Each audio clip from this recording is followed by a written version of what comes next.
Buongiorno, che bello essere un'altra volta a Roma e che bello essere in questo magnifico palazzo. Grazie per l'invito, ma mi hanno detto di parlare in inglese oggi.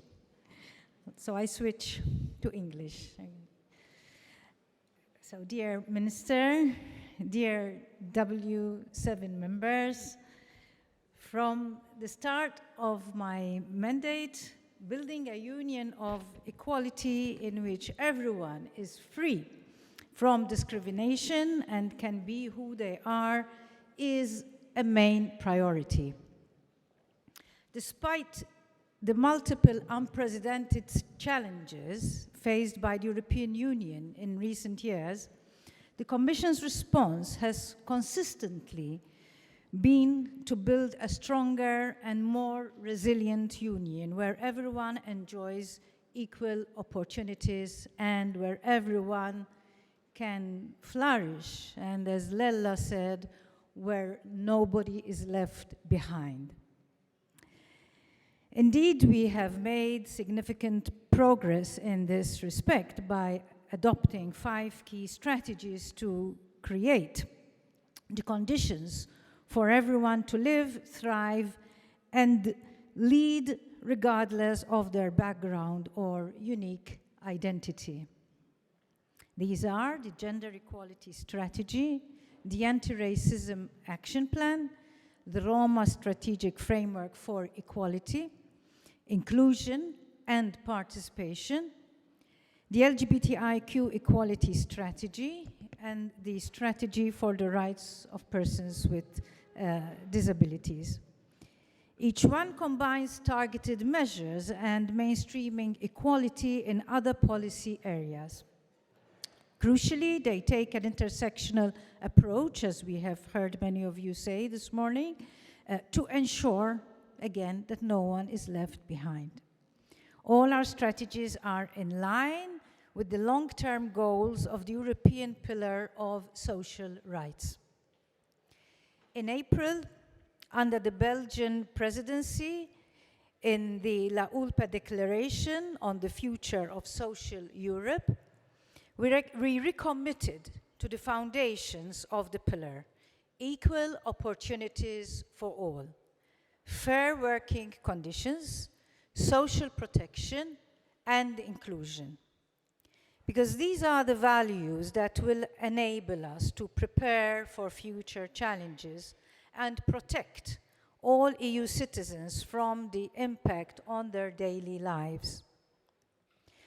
Under the Gender Equality Strategy, we have achieved already several deliverables to empower women to reach their full potential in all spheres of life.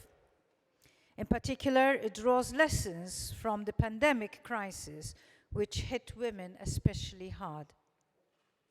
Achieving a European Union free of gender-based violence, as we had the Minister say earlier, is one of its 3 main goals. I thank Italy for the support in working towards the adoption of the directive to combat violence against women and domestic violence. Thank you for your support, because it was really necessary, and we managed to get what we were working for with your help. So thank you again. It is an important milestone, the first comprehensive legal instrument at EU level to tackle violence against women. Thanks to the enhanced support and access to justice for victims, prevention measures, and the long overdue criminalization of many offenses, women across Europe will be safer and better protected. Last year, the Commission also acceded to the Council of Europe Istanbul Convention. It binds the EU to comprehensive standards to prevent and combat gender-based violence and domestic violence in the area of judicial cooperation in criminal matters, asylum and non-refoulement, and with regard to its public administration. Another goal of the strategy is to close key gender gaps in the labor market to to help women thrive, be economically independent, and be valued for the contribution to make the EU resilient.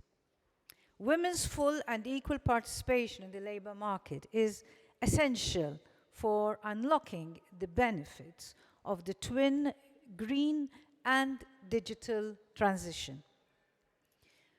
I would say that we have come a long way.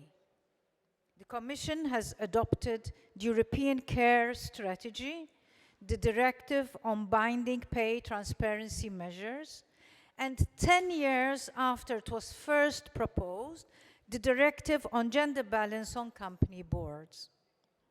Each of these measures on their own are already significant.